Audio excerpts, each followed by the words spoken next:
नमस्कार, मैं हूं पुनीत पाठक और आप देख रहे हैं छत्तीसगढ़ की बात। बहुत स्वागत है आप सबका। लोकसभा चुनाव के पहले चरण के पहले जो घटनाक्रम घटा, इसके बाद कई सवाल हैं। सुबह वोट पड़ने शुरू हो जाएंगे। छत्तीसगढ़ में बस्तर सीट पर, इकलौती सीट पर मतदान की शुरुआत होगी। बीजेपी विधायक और 4 जवानों को आईडी ब्लास्ट से उड़ाकर नक्सलियों ने चेतावनी देने की कोशिश की, भय का माहौल क्रिएट करने की कोशिश की। लेकिन बस्तर ऐसे कायराना करतूतों से न पहले डरा है न आगे डरेगा।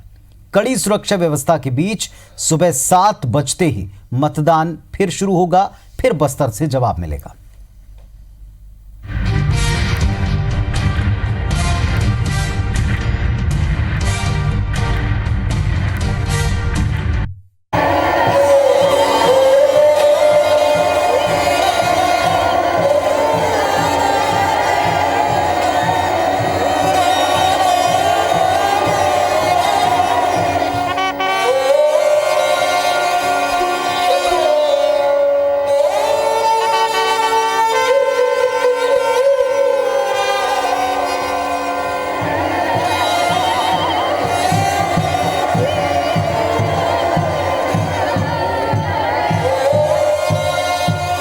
ये चारों तस्वीरें बस्तर की हैं। लोकतंत्र के दुश्मनों ने मतदान से ठीक पहले बस्तर के सीने पर जो घाव दिया, उसका दर्द असहनीय है।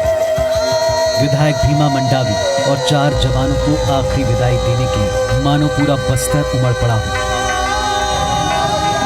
बीजेपी दफ्तर से लेकर पुलिस लाइन ग्राउंड तक पूरे रास्ते पर लोगों ने बस्तर के लाल की याद में नारे लगाए।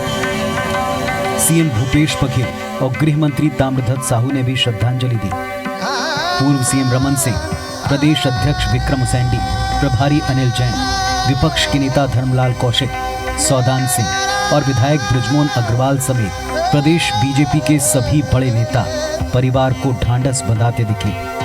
लेकिन इसी बीच रमन सिंह ने घटना में षड्यंत्र की आशंका जताकर मामले को गरमा दिया। यही तो एक बड़े षड्यंत्र की ओर इशारा करता है कि पूरे बस्तर में एकमात्र विधायक था, उसी को टारगेट बनाया गया है। निश्चित रूप से कोई षड्यंत्र है और जांच की जब बात हम लोगों ने की तो इसके पीछे यही कारण है, क्यों इसे ही टारगेट किया गया।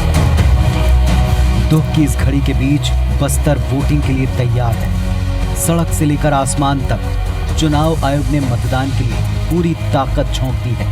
सुरक्षा बलों और मतदान कर्मियों का दल लाल गलियारे में लोकतंत्र को मजबूत करने के लिए तैयार है।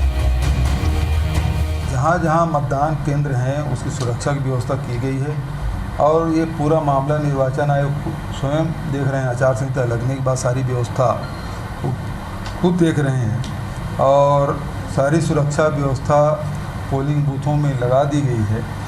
सारी टीम रवाना हो चुकी है। मैं नहीं समझता कि इसमें ज़्यादा कोई अंतर आएगा। बस्तर की जनता लोकतंत्र को मजबूत बनाने के लिए कमर कस चुकी है। नक्सलियों के बुलेट का जवाब बैलेट से दिया जाएगा, क्योंकि देश और प्रदेश के दुश्मनों के सफाए का रास्ता ईवीएम से ही निकलेगा। Bureau report, IBC 24। तो नक्सलियों के ऊपर वोट अटैक, एक बार फिर से जवाब बुलेट का बैलेट से देगी जनता। हालांकि ये डिबेट का पुराना मुद्दा रहा है कि किस तरीके से नक्सलियों को जवाब दिया जाए, किस तरह से उनकी कायराना करतूतों को डील किया जाए। इस पर कल भी बात हुई थी, आज भी बात हो रही है और शायद तब तक होगी जब तक इस समस्या का समाधान ना मिल जाए। हालांकि इस बीच कुछ आरोप लगे हैं, कुछ साजिश की बू सूंघी गई है, इस पर भी बात करेंगे। हमारे साथ में इस विषय पर बातचीत करने के लिए दोनों तरफ से 2 बड़े जिम्मेदार नेता हैं और मुखर प्रवक्ता हैं। राजेंद्र तिवारी जी कांग्रेस की तरफ से वरिष्ठ नेता हैं, कांग्रेस की तरफ से अपनी बात रखेंगे, और केदार गुप्ता जी हैं जो भारतीय जनता पार्टी की तरफ से बात रखेंगे। सबसे पहले तो उन तमाम लोगों को श्रद्धांजलि अर्पित करते हुए दिन की शुरुआत केदार जी सभी ने की, जिनकी इस हमले में दुखद तौर के ऊपर मृत्यु हुई, जो शहीद हुए। लेकिन कुछ सवाल भी उठाए गए, बीजेपी ने कुछ सवाल उठाए, क्या कहेंगे उन सवालों पर आप? सर्वप्रथम मैं भी अपनी श्रद्धांजलि अर्पित करता हूं जिन्होंने शहादत दी और उनकी शहादत को सैल्यूट करता हूं।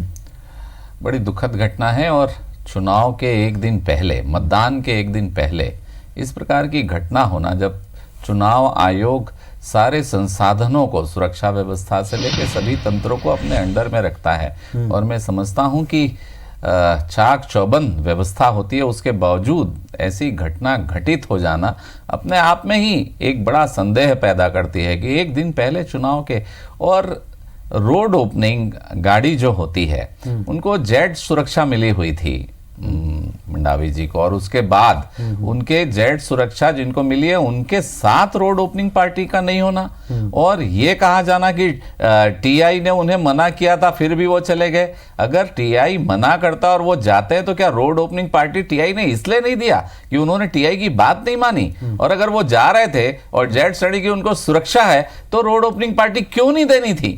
एक बयान हम कल टीवी में और देख रहे थे, शायद वो कर्मा जी के पुत्र का है, कि उन्होंने कहा कि मैं और भीमा मंडावी दोनों इस क्षेत्र में प्रचार कर रहे थे, पर मैं भी उस रोड से जाने वाला था, पुलिस ने मुझे जाने से मना किया और मैं उस तरफ से नहीं गया।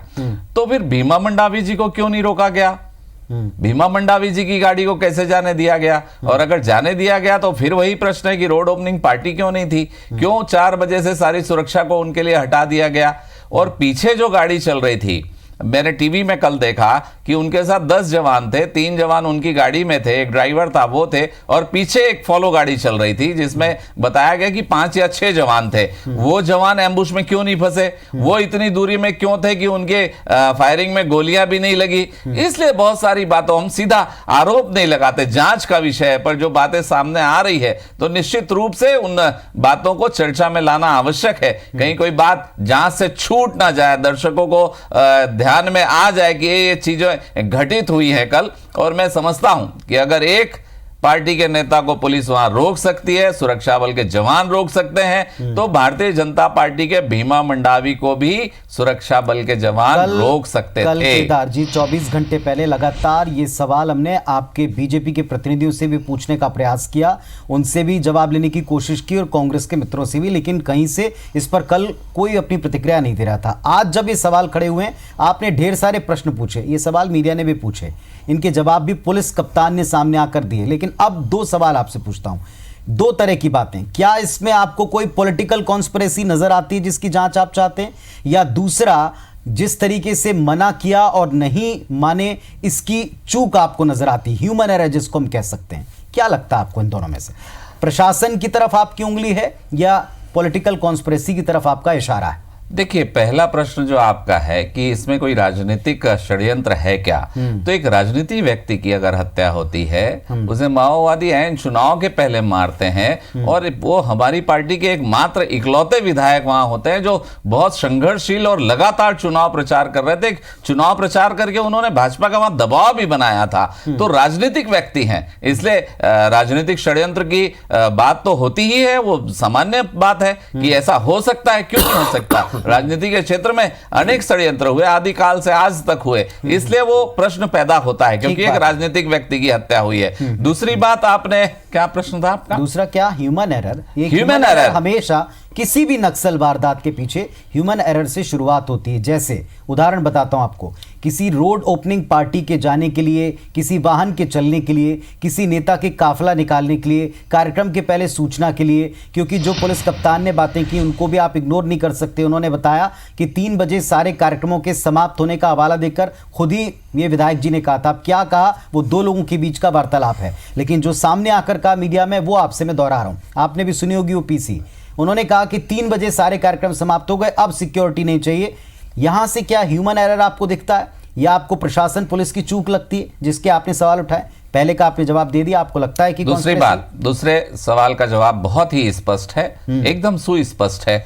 किसी के बोलने और बताने से क्या सुरक्षा और कानून बदल जाते हैं? सुरक्षा और कानून का जो मापदंड है, जेड श्रेणी व्यवस्था है माने है, रोड ओपनिंग पार्टी देनी है मतलब देनी है।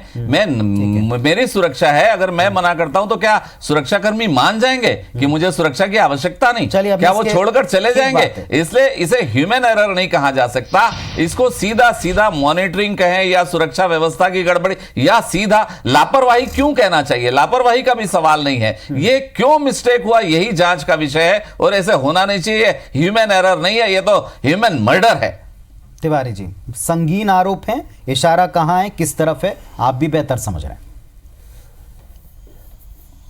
कभी कभी राजनीति से कोफ्त होती है पुनीत जी, मगर सबसे पहले तो मैं भीमा मंडावी के प्रति अपनी हार्दिक श्रद्धांजलि संवेदना प्रकट करना चाहूँगा, खासतौर से उनके परिवार के प्रति। उनकी बिटिया जिस तरह से रो रही थी, बेटी थी कि मालूम नहीं कौन थी, और उसने मुझको भी बड़ा द्रवित किया, क्योंकि मौत तो, और चूंकि उस दर्द को हमने भोगा है ना, हमारे तो प्रथम पंक्ति के तमाम नेता मारे गए थे, तो उस दर्द को हमने बहुत गहराई से महसूस किया है, इसलिए उस परिवार के प्रति गहरी सहानुभूति है हम लोगों की।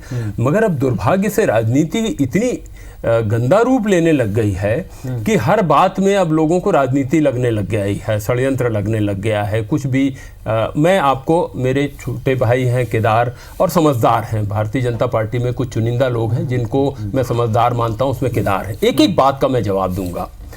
देखिए, पहली बात, आज मेरी काफ़ी लंबी बात हुई है छविंद्र कर्मा से। छविंद्र कर्मा का परिवार, छविंद्र कर्मा सुपुत्र हैं महेंद्र कर्मा के, देवती कर्मा उनकी माँ है, तो इनको और मंडावी जी को, भीमा मंडावी को, इनको विशेष सुरक्षा, वर्तमान जो डीजीपी हैं श्री डीएम अवस्थी, वो रमन सिंह जी के कार्यकाल में डीजी नक्सलाइट थे। थोड़ा सा समय दीजिए, मैं इनकी एक एक बात का, मेरी सारी बात का उत्तर उसमें समाहित हो गया। वो नक्सल के विशेषज्ञ हैं, तो उन्होंने अपने कार्यकाल में, जब वो डीजी नक्सलाइट थे, उन्होंने डिस्ट्रिक्ट रिजर्व पुलिस एक फोर्स बनाई थी, और वो नक्सलाइट एरिया में वो लोग जो हिट लिस्ट में रहते उनके साथ में उन्होंने लगाया था, ठीक है, डिस्ट्रिक्ट रिजर्व फोर्स।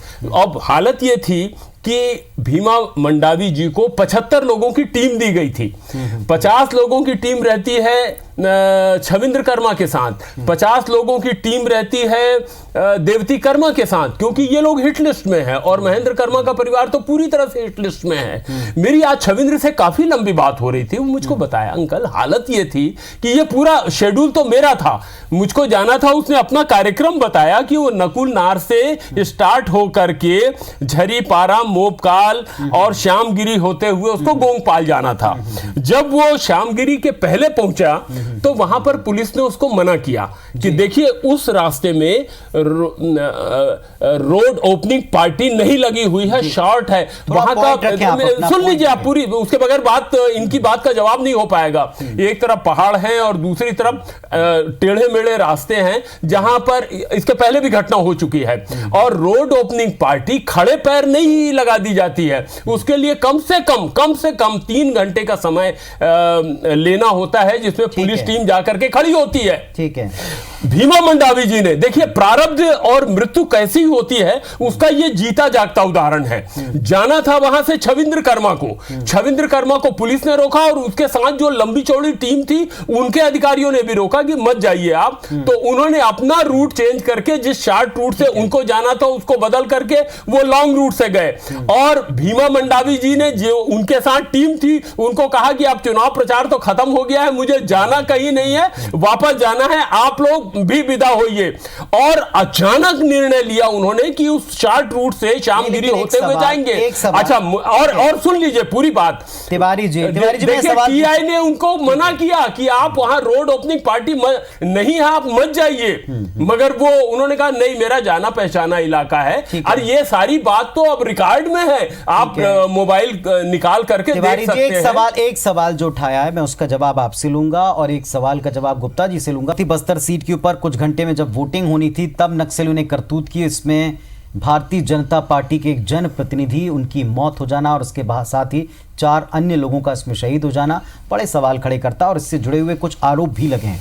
केदार जी, क्या कोई खुद अपने दामन पर दाग लगाएगा, वो भी ऐसे वक्त जब उस पर जिम्मेदारी है सफाई की, जब उस पर जिम्मेदारी है एक फेयर इलेक्शन व्यवस्था देने की, जिस पर जिम्मेदारी है अपनी सरकार के कुछ अच्छे कामों को रखने की? राजेंद्र भैया हम सबके मार्गदर्शक है, ब्राह्मण देवता हैं, और उन्होंने एक शब्द जो इस्तेमाल किया सनातन धर्म का, प्रारब्ध। तो और जो पहले की बात इन्होंने की कि हमने दंश झेला है नक्सलवाद का, हमारे पहले पंक्ति के नेता नहीं रहे, तो दंश वो हम लोगों को भी लगा था, वो सब हमारे मित्र ही थे, छत्तीसगढ़ के नेता थे। वो दर्द और ये दर्द कोई अलग नहीं है, समान अलग नहीं है। हम आपके दुख में सहभागी हैं केदार। अगर प्रारब्ध की हम बात करते हैं तो जब झीरम कांड हुआ था तब ये प्रारब्ध की बात किसी ने नहीं की थी, सीधा आरोप लगाए गए थे। और मैं एक बात आज आपके कैमरे में सामने कोट करना चाहता हूं, लोग याद रखें इस बात को मेरी, कि एक बड़े कांग्रेस के नेता ने जो आज मुखिया है उन्होंने कहा था कि झीरम कांड के दस्तावेज मेरी जेब में है और समय पे मैं बताऊंगा, पर आज तक किसी ने नहीं बताया। कैसा होगा ऐसे में? आपको भी याद होगा। तो क्या ये पॉलिटिकली मोटिवेटेड आरोप है? मैं नहीं, वो सवाल वो नहीं है। अगर उस दंश पे किसी ने प्रारब्ध नहीं कहा और आरोप लगाया तो क्या आज लगाना राजनीति में लाजमी हो जाता है? नहीं, मैं जो बात कह रहा हूं, दूसरा सवाल जो पूछा कि अगर आपके हाथ में व्यवस्था है तो क्या आप खुद चाहेंगे कि दाग लगे? मैं आपको जवाब दे रहा हूं। मैं जो एक बात कहा मैंने, जिसको मैंने कहा मैं कोट करना चाहता हूं, तो वो क्या हुआ उसका? अब खाली दिल में दर्द है उस घटना का और उसके सबूत आपके जेब में है, पर आपने दिए नहीं आज तक। पहली बात। दूसरी बात कि हमारे ऊपर जिम्मेदारी है और हम क्या करना चाहते हैं वो जिम्मेदारी है, और ये घटना घटी इसीलिए तो हम आरोप लगा रहे हैं कि आपके ऊपर जिम्मेदारी क्या थी, कोई आप ऐसे संभाल साक्ष्य सकते आपके थे। पास हैं? क्या कोई ऐसे साक्ष्य होने का दावा आपके पास है?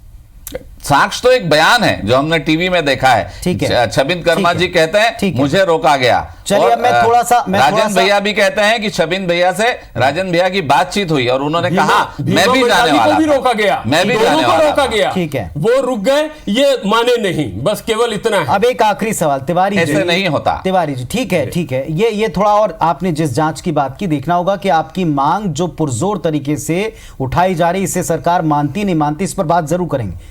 कुछ घंटे पहले चुनाव से हम बैठे हैं फर्स्ट फेज के लिए। तिवारी जी, लगता है इस पूरे घटनाक्रम का असर पड़ेगा, परसेंटेज पर दिखेगा? बस्तर जवाब हर बार देता है, क्या उसी इंटेंसिटी से दे पाएगा? क्योंकि अब जिम्मेदारी आपकी भी है। नहीं, हमारी तो जिम्मेदारी है, सुशासन की जिम्मेदारी है और उस दिशा में बहुत तेजी से हम कदम उठा रहे हैं। नक्सल की समस्या जो 15 साल में भारतीय जनता पार्टी के शासनकाल में पल्लवित, पुष्पित और फलदार हुई, उसको समाप्त करने के लिए हमको थोड़ा सा समय लगेगा और हम समाप्त करेंगे। जैसे पंजाब में हमने आतंकवाद समाप्त किया, हालांकि आहुति देनी पड़ी वहां हमारे मुख्यमंत्री को। सुन लीजिए मेरी बात, सुनिए। तो हम आपको लगता है कि अभी अब फेयर इलेक्शन वहां हो पाएगा? हाँ, क्योंकि फेयर है, निश्चित फेयरलेस इलेक्शन होगा, निश्चित रूप से होगा। मगर मेरी एक दो छोटी छोटी बात सुन लीजिए। मैं बहुत नम्रता पूर्वक कहना चाहता हूं, अभी मैं डॉक्टर रमन सिंह जी का बयान सुन रहा था, षड्यंत्र है। मैं 15 साल के मुख्यमंत्री को, जिन्होंने इस प्रदेश का नेतृत्व किया है, उनसे कम से कम ऐसे हल्के स्तर की भाषा की उम्मीद नहीं करता था। ठीक है। हम बहुत स्पष्ट कहना चाहते हैं। झीरम घटना का अभी केदार जी ने उल्लेख किया। झीरम घटना का मामला बड़े विस्तार से हम लोग यहां बैठ करके चर्चा कर चुके हैं। फिर ये वाला मामला, फिर करेंगे झीरम की बात, केदार जी बहुत अच्छा, हमने झीरम की जांच हो इसीलिए तो एसआईटी का गठन किया है। और भीमा मंडावी नहीं, और सुन लीजिए, एक विधायक के दुखद निधन से मतलब हमारी आत्मा भी कचोट रही है, वहां हमको भी बहुत ज्यादा दुख है। ठीक है। हम कांग्रेस को क्या लाभ होने वाला है, सरकार को क्या लाभ होने वाला है? फाइनल पॉइंट आपका। लाभ की बात नहीं है भैया। नहीं, आप प्रणाम करते हैं। अरे भाई, हमारे 11 विधायक तो पहले ही जीते हुए कहा वहां पर। 15 साल में नक्सलवाद को पुष्पित, पल्लवित और फलदार हमने बनाया। अगर वो अंगूर की बेल के समान होता तो खत्म कर देते 15 साल में। आपने कटहल जैसा पेड़ 1967 से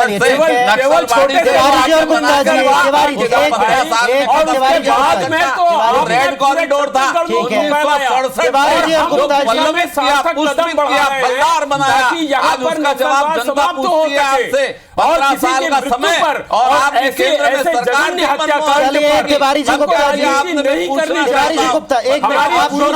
ये कटहल का पेड़ आपने बना दिया और फलदार बना दिया आपने।